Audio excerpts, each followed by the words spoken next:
जब हम निर्देशांक ज्यामिति पढ़ते हैं, कोऑर्डिनेट्स पढ़ते हैं, तो कोऑर्डिनेट्स में तरह तरह के क्वेश्चंस आते हैं कि जब हम कोऑर्डिनेट्स पढ़ते हैं ना, तो हमारे दिमाग में एक ही बात चलती है, सुनना क्या चलती है कि कोऑर्डिनेट 2 3 -2 -3 5 -7, मतलब कोऑर्डिनेट को अंकों से ही दिखाएंगे, हकीकत है। और जो पहला अंक है वो x को शो करेगा, दूसरा अंक किसको शो करेगा, y को शो करेगा। बिल्कुल ठीक है, ये तो हमारे दिमाग में आ गई बात। लेकिन दूसरी बात ये आ गई है कि जब हमें निर्देशांक पता नहीं हो, 2 है, 5 है, 1 है, 7 है, 8 है, निर्देशांक पता नहीं हो तो हम क्या करें। तो ध्यान रखना कि निर्देशांकों को x1 और लगा के बोल दिया जाता है। कोई दूसरा निर्देशांक है, कौन सा, x2 y2। कोई तीसरा निर्देशांक है, और देखिए कोई तीसरा निर्देशांक है x3 y3। तो निर्देशांकों को जब माना जाता है, एग्जैक्ट हमें वैल्यू पता नहीं होती, और जब काल्पनिक इमेज की जाती है, माना जाता है, तो हम क्या करते हैं, x1 y1, x2 y2, देखिएगा पॉइंट लगा दिया, x3 y3 ऐसे लिख देते हैं। ठीक है, अब ठीक है, कोई बात नहीं। अब आइएगा, दो बिंदुओं के बीच की दूरी बताओ।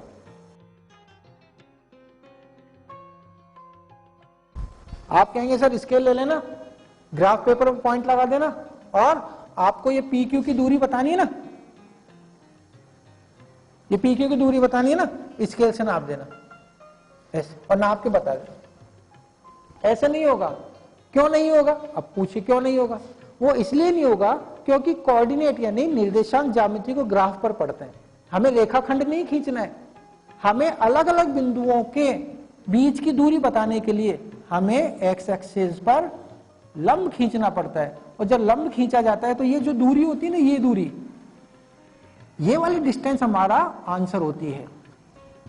लेकिन मैं आपको कंफ्यूज करना नहीं चाह रहा हूं, मैं आपसे कह रहा हूं कि दो बिंदुओं के बीच की दूरी अगर कोई हमसे पूछेगा, बिंदु P x1 y1, बिंदु Q x2 y2, तो मैं क्या करूंगा, सुनो, मैं करूंगा x2 में से x1 को माइनस, y2 में से y1 को माइनस, जो भी निर्देशांक दे रखे होंगे उनको आपस में घटा दूंगा और उनका वर्ग करके जोड़ दूंगा। अब आप कहेंगे हमें समझ में नहीं आया। सुनो, पॉइंट A है x1 y1, पॉइंट B है x2 y2, और हमसे टीचर ने कहा बिंदु A और बिंदु B के बीच की दूरी बताओ। तो मैं क्या करूंगा, x2 में से x1 को घटाऊंगा, x2 में से x1 को घटा दूंगा, घटा दिया। मैं क्या करूंगा, y2 में से y1 को घटाऊंगा, y2 में से y1 को घटाऊंगा, घटा दिया। घटाकर इनका वर्ग कर दूंगा, स्क्वायर कर दूंगा, स्क्वायर करके जोड़ दूंगा, जोड़ दूंगा। जोड़ने से जो वैल्यू आएगी उसका मैं अंडर रूट निकाल दूंगा, तो मुझे AB की लंबाई मिल जाएगी। ये दो बिंदुओं के बीच की दूरी अगर हमें कोऑर्डिनेट ज्योमेट्री में निकालनी होती है तो देखिएगा, दो बिंदुओं के बीच की दूरी मतलब वो होता है डिस्टेंस फार्मूला। माना का मतलब इंग्लिश में होता है let. The two points are P and Q।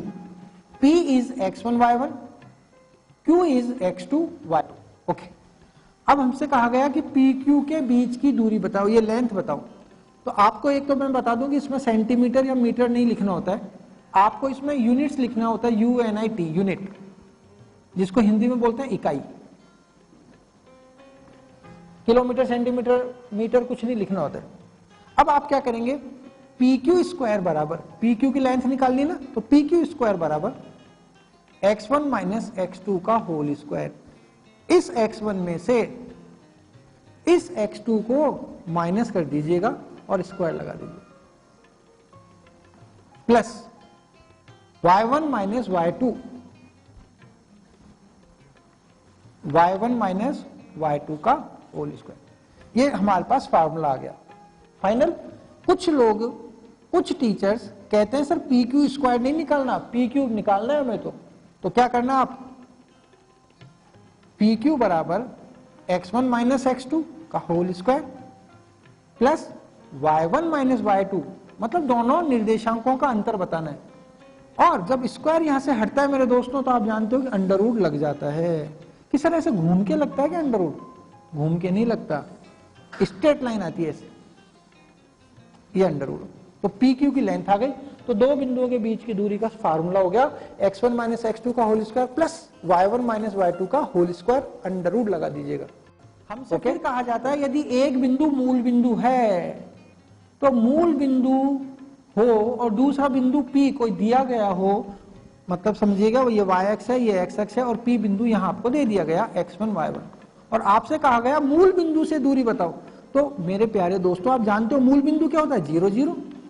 तो 0 0 से जब ओ P की दूरी बताएंगे तो मूल बिंदु को बोलते हैं O, और दिया गया बिंदु P, तो OP की अगर आपको लंबाई बतानी है तो आप क्या करेंगे? 0 माइनस x1 या x1 माइनस 0 का whole square plus y1 minus 0 का होल स्क्वायर, और अंडर रूट तो हमको लगाना है ही। आप देखिएगा x1 में से 0 गया तो x1 बचेगा, x1 का स्क्वायर, y1 में से 0 गया तो y1 का स्क्वायर। तो मूल बिंदु से किसी भी बिंदु की दूरी अगर बतानी हो तो आप क्या करना? उस बिंदु के निर्देशांकों का वर्ग कर देना और जोड़ देना और अंडर रूट निकाल लेना। ठीक है, इस पर आधारित सवाल में आपको कई बार बच्चे पूछते हैं कि सर आपने बोला x1 माइनस x2 का होल स्क्वायर और आपने लिख दिया x2 माइनस x1 का होल स्क्वायर, तो क्या गलत नहीं हो गया? मैं कहा नहीं हुआ। क्यों नहीं हुआ? क्योंकि स्क्वायर लगा हुआ है। स्क्वायर लगने से या पहले पद में से दूसरा घटा दें या दूसरे में से पहला घटा दें, और उसके ऊपर अगर स्क्वायर लगाए तो इसकी वैल्यू में कोई चेंज नहीं आएगा। ये गणित का बहुत अच्छा नियम है। ठीक है, एनी प्रॉब्लम? के बीच की अगर दूरी निकालनी हो तो डिस्टेंस फार्मूला काम करता है x1 माइनस x2, दोनों का अंतर निकालिएगा, वर्ग कर दीजिएगा, प्लस लगाइएगा, y1 माइनस y2 कीजिएगा, होल स्क्वायर कर दीजिएगा, जो वैल्यू आएगी उसका अंडर रूट निकाल दीजिएगा, डिस्टेंस फार्मूला आ जाएगा। कई बार जब हम सवाल करते हैं तो हमें अंडर रूट लगाने की आवश्यकता नहीं होती है, हम स्क्वायर में ही काम चला देते हैं कि p की स्क्वायर बराबर this plus this, under root लगाने की आवश्यकता नहीं होती। ध्यान रखें इस बात का। देखिए मेरे दोस्तों, अगला टॉपिक है दो बिंदुओं के बीच की दूरी बताना। बिंदु P ये रहा, बिंदु Q ये रहा। बिंदु P के निर्देशांक दे दिए x1 y1, बिंदु Q के निर्देशांक दे दिए x2 y2, और आपसे कहा इन दोनों बिंदुओं के बीच की दूरी बताओ। इसी तरह बिंदु L दे दिया, बिंदु M दे दिया, इन दोनों के बीच की दूरी बतानी है। बिंदु A दे दिया और बिंदु B दे दिया, इन बिंदुओं के कोऑर्डिनेट्स देगा, निर्देशांक आपको दे देगा और कहेगा इन दोनों के बीच की दूरी बताओ। तो इनके बीच की दूरी निकालने के लिए इधर देख लो एक बार, इधर आओ प्लीज, इधर देखो। जैसे P बिंदु है x1 y1, Q बिंदु है x2 y2, तो आपको क्या करना पड़ेगा मेरे दोस्तों? दोनों का अंतर x1 माइनस x2 का whole square plus y1 minus y2 का होल स्क्वायर। ठीक है, कुछ बच्चे कहते हैं सर x1 में से x2 घटाने के बजाय मैं x2 में से x1 घटा दूं, मैं क्या ओके, y2 माइनस y1 कर दूं, मैंने कर दूं, तो कर सकते हो आप ऐसा, एनी प्रॉब्लम? कहने का मतलब है कि जो x निर्देशांक है उनका अंतर लिखना है और वर्ग करना है, प्लस लगाकर y जो निर्देशांक है उनका अंतर लिखना है और वर्ग करना है। वर्ग करके दोनों को जोड़ दीजिएगा, जोड़कर अंडर रूट निकाल लेना, तो दो बिंदुओं के बीच की दूरी आ जाएगी। ओके, चलिए नेक्स्ट।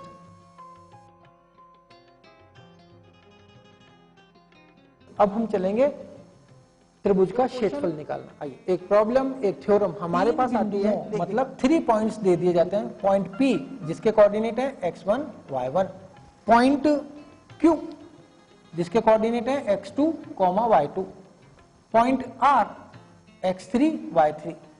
इन तीनों को मिलाने पर, मिलाने का मतलब ज्वाइन करने पर बनने वाले त्रिभुज यानी जो ट्राइंगल बनता है का क्षेत्रफल मतलब एरिया ज्ञात करो। सुनिएगा, पॉइंट P कोऑर्डिनेट आ गया x1 y1, पॉइंट आ गया Q x2 y2, पॉइंट आ गया R x3 y3। अगर शीर्षों के वर्टेक्स पॉइंट के कोऑर्डिनेट दे रखे हैं तो आप इसमें फार्मूला कौन सा लगाएंगे? आप बोलेंगे बेस इनटू हाइट। बेस तो ये ले आओगे, चलो दो बिंदुओं के बीच की दूरी निकाल के बेस निकालो। हाइट कहां से लाओगे? हाँ सर प्रॉब्लम आ जाएगी, प्रॉब्लम तो आएगी। तो मैंने कहा कि कोऑर्डिनेट ज्योमेट्री में शीर्ष बिंदुओं के निर्देशांक दे रखे हों तो क्षेत्रफल निकालना बहुत आसान है। देखिएगा कैसे। त्रिभुज PQR, ट्राइंगल PQR का अगर एरिया निकालना है तो पहले लिखो 1/2, फिर एक बड़ा ब्रैकेट लगा दो, सुनना अभी आप, बहुत अच्छा फॉर्मूला भी याद हो जाएगा आपको। पहले लगा दो 1/2, फिर बड़ा ब्रैकेट लगा दीजिएगा, फिर लिखिएगा x1, एक छोटा ब्रैकेट खाली छोड़ दीजिएगा, प्लस लगाकर लिखिएगा x2, फिर एक छोटा ब्रैकेट खाली छोड़ दीजिएगा, फिर लिखिएगा x3, फिर ब्रैकेट लगा के बड़ा ब्रैकेट बंद कर दो कि सर x4 भी लिख दो। मैं कहा नहीं, 3 पॉइंट्स दिए हुए हैं। आइए इधर, अब जो आपने ब्रैकेट खाली छोड़े हैं वहां देखो, x1 आपको यहां लिखना है, क्या लिखना है, y2 माइनस y3। क्यों सर, मैंने कहा 1 2 3 याद हो गया, प्लस x2, ब्रैकेट में क्या लिखना है, y3 माइनस y1। सर मतलब, मैंने कहा देखो 1 2 3, x3 के बाद जो ब्रैकेट आपने लगाया था उसमें लिखोगे y, यस क्या लिखोगे, y2 माइनस y1। आप गौर करिएगा 1 2 3, समझ में आया आपको। कुछ बच्चे कहते हैं कि sir y2 minus y3, y3 minus y1, फिर सर y1 माइनस y2 कर दीजिएगा। मैं कहा भैया y1 माइनस y2 कर लीजिएगा, क्या दिक्कत, सीक्वेंसली चलिएगा। मैं कहा सीक्वेंसली चल दो, कोई दिक्कत। समझ आ गया होगा आपको। तो आप ये फॉर्मूला याद कर लीजिएगा, त्रिभुज PQR का एरिया हो गया 1/2। यस ध्यान दो, आप ध्यान नहीं दे रहे हैं, एक दूसरे से बात कर रहे हैं। देखिएगा 1/2 x1 ब्रैकेट में y2 माइनस y3, प्लस लगाइएगा प्लस। कुछ इंटेलिजेंट बच्चे भूल जाते हैं यहाँ चिन्ह कौन सा लगाना है, क्योंकि ये पूरा मल्टीप्लाई हो गया। प्लस लगाइएगा x2 ब्रैकेट में y3 minus y1, plus x3 लिखिएगा, प्लस लगाना जरूरी है भैया, प्लस। और फिर तीसरी टर्म आ जाएगी हमारे पास, थर्ड टर्म आ जाएगी x3 ब्रैकेट में y1 माइनस y2, और वैल्यूज पुट कीजिएगा, सॉल्व कीजिएगा, आंसर आ जाएगा, बहुत इजीली आंसर आ जाएगा। और यहां आंसर के बाद लिखेंगे वर्ग इकाई, क्योंकि यह सेंटीमीटर और वो तो लिख नहीं सकते। ओके, तो यूनिट्स तो देना ही पड़ेगा आपको। सम्स कैसे करेंगे मैं आपको सिखला दूंगा। आइए, आपको अगर ये फार्मूला लर्न तो हो ही गया होगा आपको, अगर फिर भी लर्न नहीं हुआ तो मैं आपको एक टेक्निक बताता हूं, देखना। y1 y2 y3, एक घड़ी बना लीजिएगा, ये सेंटर पॉइंट हो गया। अब देखना y1 में से y2 माइनस किया, ठीक है, y2 में से y3 माइनस किया, और y3 में से y1 माइनस किया, y1 में से y2 माइनस किया, y2 में से y3 माइनस किया, और y3 में से y1 माइनस किया। देख लिया। और आप यहां गौर करके देखो, x1 बाहर है ना, तो अंदर 1 वाली वैल्यू नहीं आएगी। x1 बाहर है, इसलिए क्या आएगा, y2 माइनस y3। कौन सी, ये y2 माइनस y3। उसके बाद x2, तब x2 बाहर है तो क्या आएगा, y3 माइनस 1, ये y3 minus y1, plus x3। तो जब 3 बाहर आ गया तो 1 और 2 का रिलेशन कौन सा आएगा, y1 माइनस y2। तो इसको उठा के यहां रख दो। तो आपने देखा 3 ब्रैकेट आते हैं, ब्रैकेट 1, ब्रैकेट 2, ब्रैकेट 3। पहले ब्रैकेट में x1, दूसरे ब्रैकेट में x2, तीसरे ब्रैकेट में x3, और ब्रैकेट के अंदर क्या होता है देखिएगा। यस, डिविजनल फार्मूला में मध्य बिंदु के निर्देशांक निकालना भी आता है। मध्य बिंदु के केस में क्या होता है कि P और Q को मिलाने वाला जो रेखाखंड है ना बेटा, P और Q को मिलाने वाला, उसके बिल्कुल सेंटर का आपसे निर्देशांक पूछे जाते हैं। तो आप क्या करोगे, x का मान निकालने के लिए x1 प्लस x2 दोनों को जोड़िएगा, x1 और x2 को जोड़ दिएगा, 2 का भाग लगा दीजिएगा। और y की वैल्यू निकालने के लिए क्या करेंगे, y1 प्लस y2 को जोड़ दिएगा और 2 का भाग लगा दीजिएगा। तो किसी भी 2 बिंदुओं को मिलाने वाले रेखाखंड का मध्य बिंदु निकालना हो तो x निर्देशांकों को जोड़कर 2 का भाग लगा दें, y निर्देशांक निकालने के लिए y1 और y2 को जोड़कर फिर 2 का भाग लगा दें। तो आपको दो निर्देशांकों के मध्य का निर्देशांक ज्ञात करने का फार्मूला बताओ। तो भैया मैंने अभी आपको बताया था, P बिंदु है x1 y1, Q बिंदु है x2 y2, और M1 बराबर M2 है, मतलब दोनों अनुपात बराबर है, तो मध्य बिंदु आ गया। तो आपको एक्स वाई मान लो, माना आर बिंदु के निर्देशांक क्या है, एक्स वाई। तो एक्स का मान अगर आपको निकालना है तो एक्स निर्देशांकों को जोड़िए और 2 का भाग लगा दो। y का मान निकालना है तो y निर्देशांकों को जोड़िए और 2 का भाग लगा दीजिएगा, तो 2 निर्देशांकों के मध्य का निर्देशांक आ जाएगा। ओके, इसके बाद आता है अंतः विभाजन, बाहरी विभाजन, वो हम सीखेंगे। इधर आइएगा, पहले इधर देखो आप, देखो दिए गए निर्देशांकों के मध्य बिंदु के निर्देशांक ज्ञात करना। P बिंदु है x1 y1, Q बिंदु है x2 y2। इनका मध्य बिंदु अगर आपको निकालना है तो देखिएगा P बिंदु के निर्देशांक और Q बिंदु के निर्देशांक। अगर x का मान निकालना तो दोनों x के निर्देशांकों को जोड़िए, 2 का भाग लगा दीजिएगा, मध्य बिंदु का x निर्देशांक आ जाएगा। मध्य बिंदु का y निर्देशांक निकालना है तो P बिंदु का y, Q बिंदु का y2, दोनों को जोड़िए, 2 का भाग लगा दीजिएगा, तो आपको R के x और R का y, x निर्देशांक और y निर्देशांक दोनों मिल जाएंगे। बहुत आसान है, सवाल करके देखिएगा, अच्छा लगेगा। नेक्स्ट चलते हैं।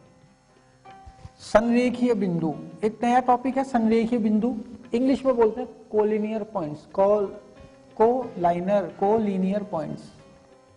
जैसे कि लाइन से अगर समझें कि एक ही लाइन के ऊपर रहने वाले बिंदु कोलिनियर पॉइंट्स कहलाते हैं। संरेखीय से समझें कि एक ही रेखा के ऊपर जितने भी बिंदु होते हैं, एक सरल रेखा खींच दो, उसके ऊपर जितने भी बिंदु होंगे सब कोलिनियर पॉइंट्स होंगे। इसको समझने के लिए क्या करते हैं, एक बिंदु P, Q, R, 3 अलग अलग बिंदु हैं, तीनों का अगर मिला दिया जाए तो त्रिभुज बन गया। त्रिभुज का क्षेत्रफल माना 40 स्क्वायर यूनिट है, मतलब 40 वर्ग इकाई, 40 वर्ग इकाई।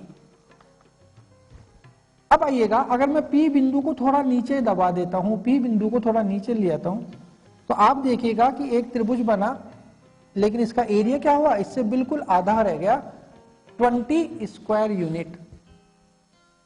फिर मैंने क्या किया, इस P पॉइंट को और नीचे लेकर आया, तो QR तो यहां तक है, P पॉइंट को और कम कर दिया मैंने, तो आपने देखा कि एरिया और कम हो गया, 10 स्क्वायर यूनिट। और मेरे दोस्तों, अगर मैं P पॉइंट को और नीचे ले आऊं, बिल्कुल Q और R के ऊपर ही लाकर रख दूं, तो हम देखेंगे कि इसका जो त्रिभुज का एरिया आया वो आ गया 0 स्क्वायर यूनिट। तो आपने देखा कि Q, P और R एक ही लाइन के ऊपर आ गए। तो अगर त्रिभुज का क्षेत्रफल 0 हो, 3 बिंदुओं को मिलाने पर त्रिभुज का क्षेत्रफल अगर 0 हो जाए, तो हम उन तीनों बिंदुओं को क्या कहते हैं, कोलिनियर पॉइंट्स कहते हैं। उन बिंदुओं को हम क्या कहते हैं, संरेखीय बिंदु कहते हैं। और दूसरा तरीका और है कि देखो, मैंने P को Q से मिलाया, इसकी लेंथ सपोज करो 8 सेंटीमीटर आ गई। Q को मैंने R से मिलाया, सपोज करो इसकी लेंथ 9 सेंटीमीटर आ गई। मैं सेंटीमीटर इसलिए बोल रहा हूं ताकि आपको समझ में आ जाए। कोऑर्डिनेट में अगर इकाइयां नहीं दे रखी हैं तो आपको नहीं लिखने सेंटीमीटर वगैरह। अब मैंने क्या किया, P से लेकर R, इन दोनों बिंदुओं के बीच की दूरी निकाली सूत्र से, और मुझे मालूम पड़ा कि इनकी डिस्टेंस आ गई 17 सेंटीमीटर। तो 100% ये तीनों बिंदु कोलिनियर पॉइंट होंगे। क्यों? क्योंकि जो टुकड़ा है ना 8 और 9, P से लेकर Q तक, देखो P से लेकर Q तक 8 आया, Q से लेकर R की लंबाई आई 9, और जब मैंने PR की लंबाई निकाली, P से लेकर R तक की लंबाई, वो आ गई 17। तो आप गौर करके देखो, 8 और 9 भी 17 होते हैं, और जो PR की लंबाई आई वो भी 17 आई। तो इसका मतलब क्या हुआ कि P, Q, R तीनों के तीनों बिंदु एक ही रेखा पर स्थित हैं। तो ये हो गया कोलिनियर पॉइंट्स। ओके, सम कैसे करेंगे मैं आपको बतला दूंगा। ओके, इस पार्ट पे आइएगा। संरेखीय बिंदु क्या होते हैं, मैं आपको 2-3 बार बता चुका हूं, वापस मैं आ रहा हूं। संरेखीय बिंदु क्या होते हैं? तो संरेखीय बिंदु को ज्ञात करने के लिए 2 बातें हैं। पहली बात, तीनों बिंदुओं से बनने वाले त्रिभुज का क्षेत्रफल 0 होगा। तो आप क्या करना, त्रिभुज का क्षेत्रफल का सूत्र लिख देना, और सूत्र लिख के बराबर 0 लगा देना। अगर 0 आ जाए तो तीनों बिंदु संरेख हैं। या फिर आप क्या करना, OP या QP प्लस PR बराबर QR। सर ये क्या चीज है, ये है, इधर समझो, इधर आइएगा। मैंने आपको समझाने की कोशिश की। देखिएगा, PQR एक त्रिभुज बनाया, P को थोड़ा नीचे ले आया तो क्षेत्रफल और कम हो गया, P को और नीचे किया तो क्षेत्रफल और कम हो गया, और P को मैंने अगर QR के ऊपर ही रख दिया तो बिल्कुल एक लाइन आ गई, नहीं आ गई। ये संरेखीय बिंदु होते हैं। तो आप देखिएगा, QP की लंबाई निकालना, फिर PR की लंबाई निकालना। लंबाई कैसे निकालेंगे, डिस्टेंस फार्मूले से। डिस्टेंस फार्मूले से QP की लंबाई निकालना और PR की लंबाई निकालना। इधर देखो QP की लंबाई और PR की लंबाई, और इसको जोड़ देना, ऐड कर देना। ऐड करने के बाद QR की लंबाई निकालना, और मालूम पड़ेगा कि जो QR की लंबाई आई वो इस लंबाई के योग के बराबर आ गई। तो अगर ऐसा हो जाए तो भी दोनों त्रिभुज के, ऐसा हो जाए तो क्या होगा, तीनों बिंदु संरेखीय होंगे। और क्लियर करने के लिए जब हम सम करेंगे तो आपको समझ में आ जाएगा। मैं आपको बुक से हटकर एक टॉपिक बताना चाह रहा हूं, त्रिभुज की भुजाओं के मध्य बिंदु ज्ञात करना। मैं यहां आऊंगा, एक ट्राइंगल है PQR, वापस P पर चले जाइए। तो आप त्रिभुज की एक भुजा देखिएगा, त्रिभुज की भुजा देखो, देख रहे हो आप, PQ देख रहे हैं। इस PQ का अगर मध्य बिंदु देखा जाए, ये बिंदु ज्ञात करिए। कैसे ज्ञात करेंगे, x1 और x1 और x2 को जोड़ दीजिएगा, प्लस कर दीजिएगा और 2 का डिवाइड कर दीजिएगा। y1 और y2 को जोड़ दीजिएगा, y1 प्लस y2 कर दीजिएगा और 2 का डिवाइड कीजिए। तो मेरे दोस्तों ये आपके पास आ गया PQ का मध्य बिंदु। नाम क्या दे, जो आपके जचे, नाम A दे दो। ट्राइंगल में देखो QR, अगर QR भुजा का मध्य बिंदु पूछा जाए, सर नाम क्या दे, मैं कहा नाम भी दे दो, मध्य बिंदु बताओ। तो आप क्या करोगे, x2 x3 इन दोनों को जोड़ दीजिएगा, 2 का डिवाइड कर दीजिएगा, तो जो वैल्यू आएगी वो x की वैल्यू आ जाएगी। y2 प्लस y3 दोनों को जोड़ दीजिएगा, 2 का डिवाइड कर दीजिएगा, जो वैल्यू आएगी वो y की वैल्यू आ जाएगी। है आसान मध्य बिंदु ज्ञात करना।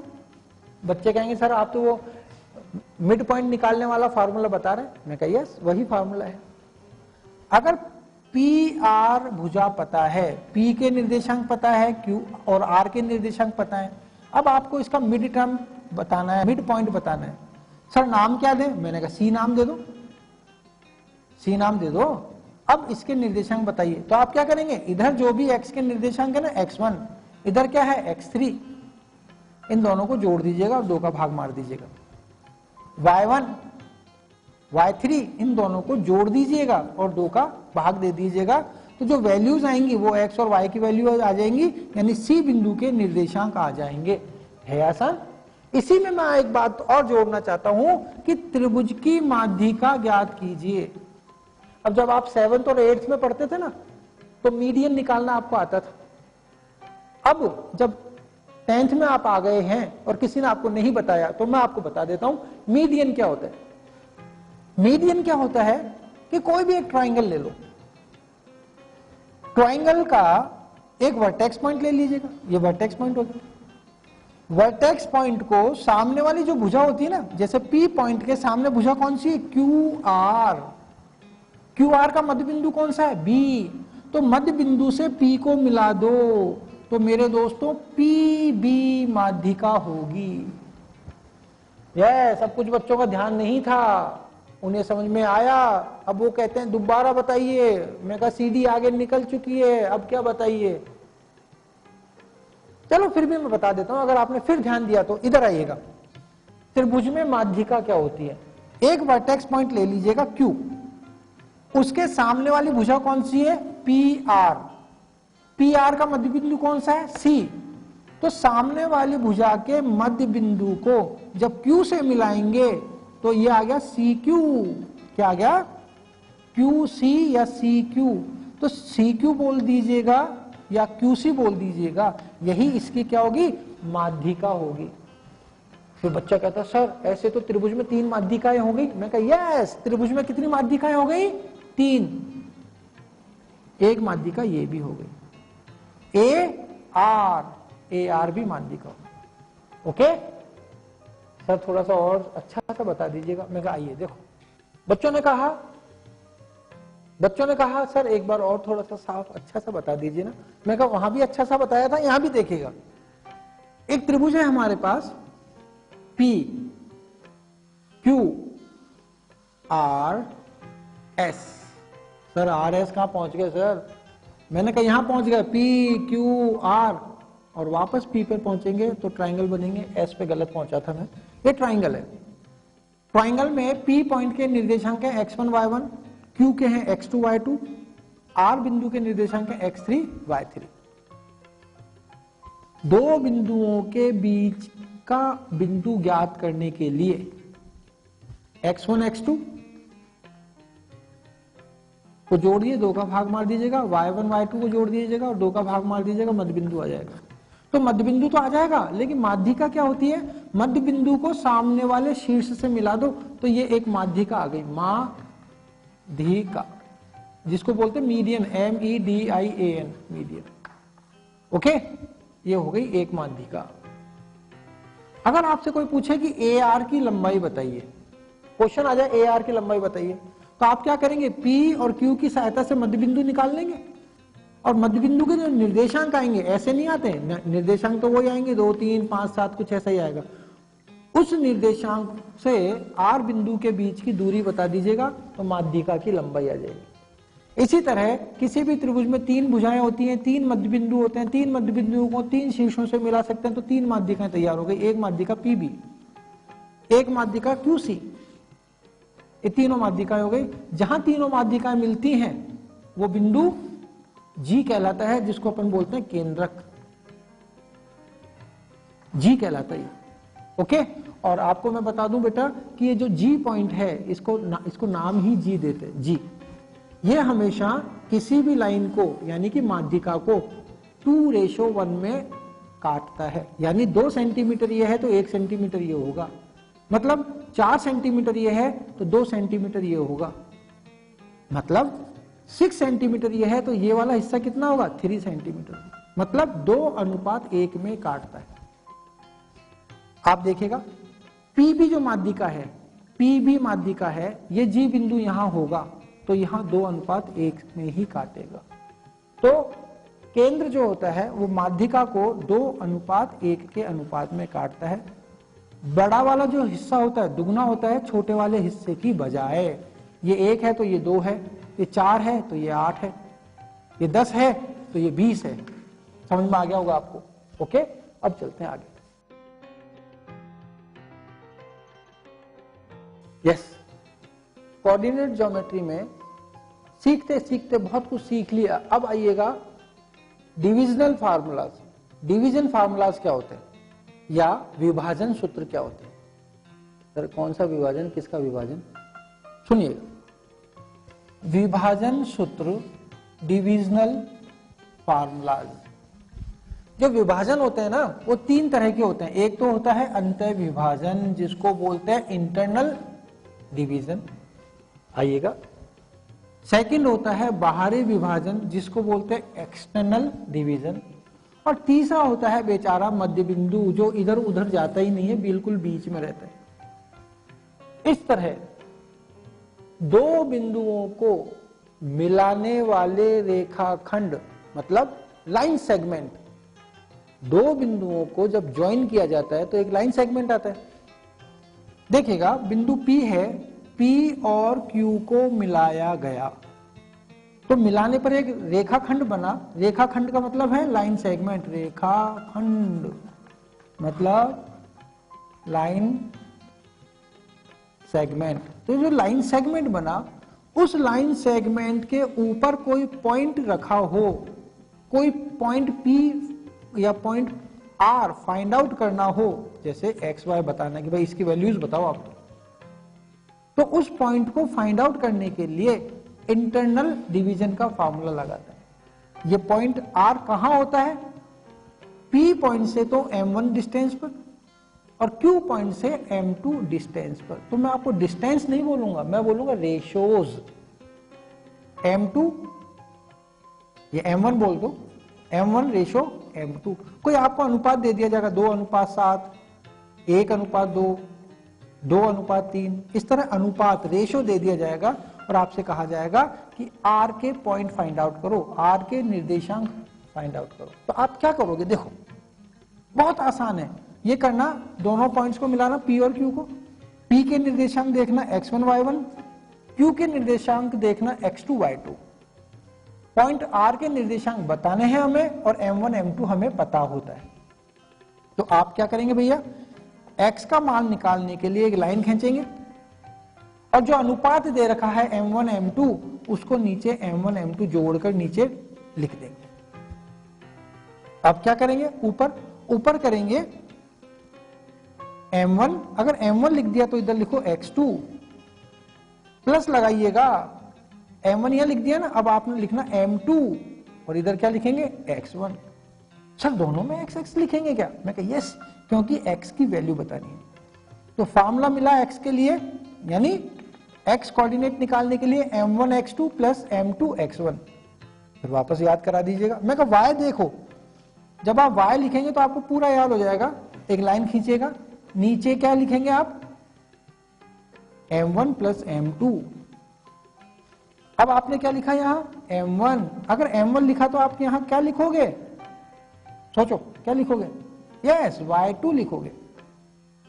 प्लस जब m1 यहां लिख चुके तो आप यहां क्या लिखेंगे m2 और m2 के साथ क्या मल्टीप्लाई करोगे, यस यस सोचो यस y1। तो आप याद हो गया, m1 को y2 से मल्टीप्लाई करेंगे, m2 को y1 से मल्टीप्लाई करेंगे और नीचे m1 प्लस m2 का डिवाइड कर देंगे तो x और y की वैल्यू आ जाएगी। अब आप ऊपर गौर करके देखना, m1 जो है उसको इधर x से मल्टीप्लाई करते हैं, m2 जो है उसको इधर x से मल्टीप्लाई करते हैं। ओके, मल्टीप्लाई करके ऐड कर देते हैं और डिवाइड किसका करते हैं, दोनों अनुपातों के योग का, यानी m1 प्लस m2 का, m1 प्लस m2। और अगर y की वैल्यू निकालनी है मेरे दोस्तों तो आप क्या करेंगे, m1 को यस m1 को इधर के y2 से मल्टीप्लाई करेंगे और m2 को इधर के y1 से मल्टीप्लाई करेंगे। देखो m1 को y2 से, इधर का जो m1 था ना उधर के y2 से मल्टीप्लाई हुआ, इधर का जो m2 था ना वो इधर के y1 से मल्टीप्लाई हुआ। देखें, देख रहे हैं आप, और डिवाइड किसका कर देंगे, अनुपातों के योग का, m1 प्लस m2 का। तो ये हुआ अंतः विभाजन, समझ में आ गया। अब आइएगा यहां, अब आइएगा मेरे दोस्तों, बाहरी विभाजन देखो, दो बिंदु P और Q को मिलाने वाली रेखाखंड है। M1 की वैल्यू बढ़ते बढ़ते M1 की वैल्यू इतनी ज्यादा आ गई कि Q को भी क्रॉस कर यहां आ गया। तो ये Q जो है यहीं रहेगा, लेकिन M1 की वैल्यू यहां आ गई और जो M2 था वो जो बेचारा बीच में था ना M2, वो माइनस में आ गया यहां और Q से बाहर निकल गया। तो आप गौर करके देखो कि M1 माइनस का M2 रेशियो क्या आ गया, नेगेटिव आ गया। तो ये हो गया बाहरी विभाजन Q की तरफ। अब यहां देखो PQ एक रेखाखंड था ना, P x1 y1 Q x2 y2। अब क्या हुआ, इधर M2 जो है वो M2 जो है इतना आगे आ गया, P से भी बाहर निकल गया और इधर जो बेचारा M1 था ना, M1 वो माइनस होते होते R की जगह आ गया।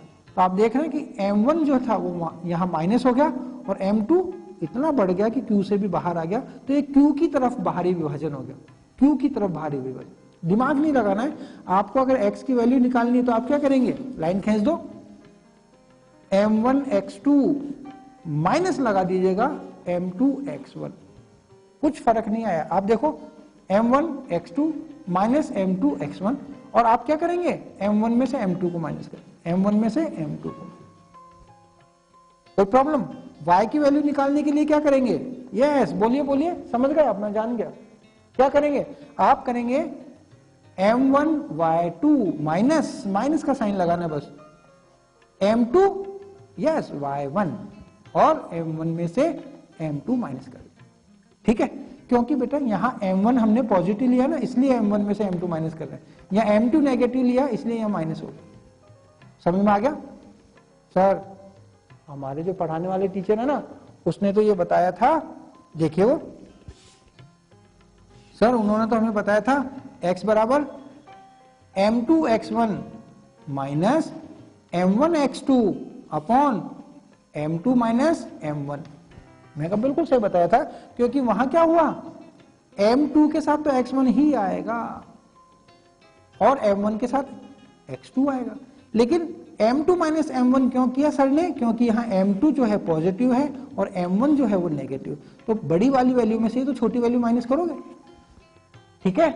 ओके देन, तो ये फार्मूला हो गया हमारे पास, इसको याद कर लीजिएगा। अब आइए नेक्स्ट। यस, डिविजनल फार्मूला में मध्य बिंदु के निर्देशांक निकालना भी आता है। मध्य बिंदु के केस में क्या होता है कि P और Q को मिलाने वाला जो रेखाखंड है ना बेटा, P और Q को मिलाने वाला, उसके बिल्कुल सेंटर का आपसे निर्देशांक पूछे जाते हैं।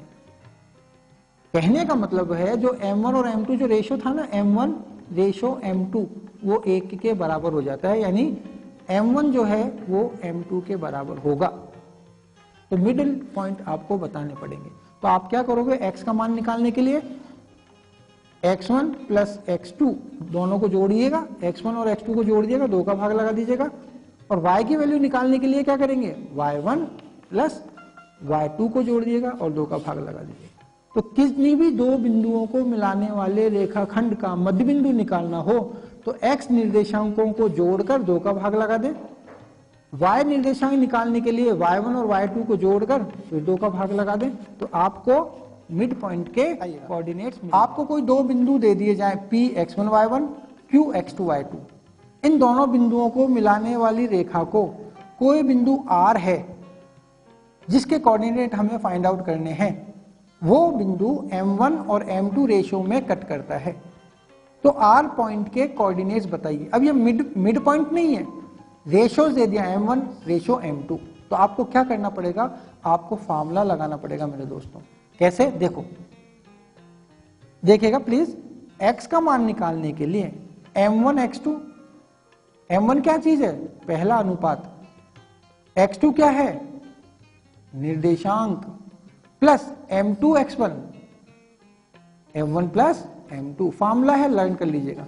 और अगर आपको y की वैल्यू निकालनी है, दोनों ही निकालनी पड़ेगी, तो आप क्या करेंगे, m1 को y2 से मल्टीप्लाई करेंगे plus m2 y1 upon m1 plus m2। तो इस तरह आप अंतर विभाजन का फार्मूला याद कर लीजिएगा।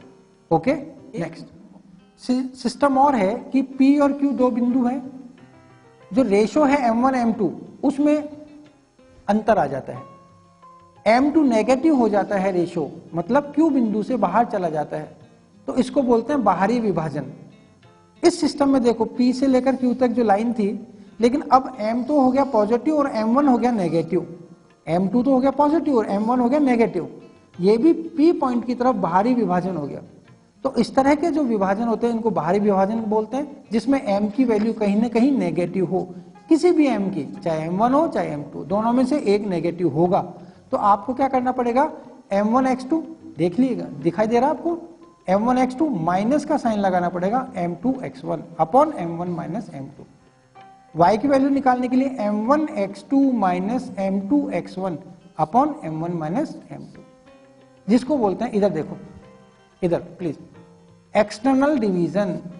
केवल आपको क्या करना पड़ेगा, अनुपातों को माइनस करना पड़ेगा। जब आपने m को माइनस लिया तो ऊपर भी माइनस का साइन आ जाएगा, बस। तो ये आपके लिए एक्सटर्नल का फॉर्मूला हो गया। सर सम कैसे करते हैं वो मैं आपको बताऊंगा, चलिए।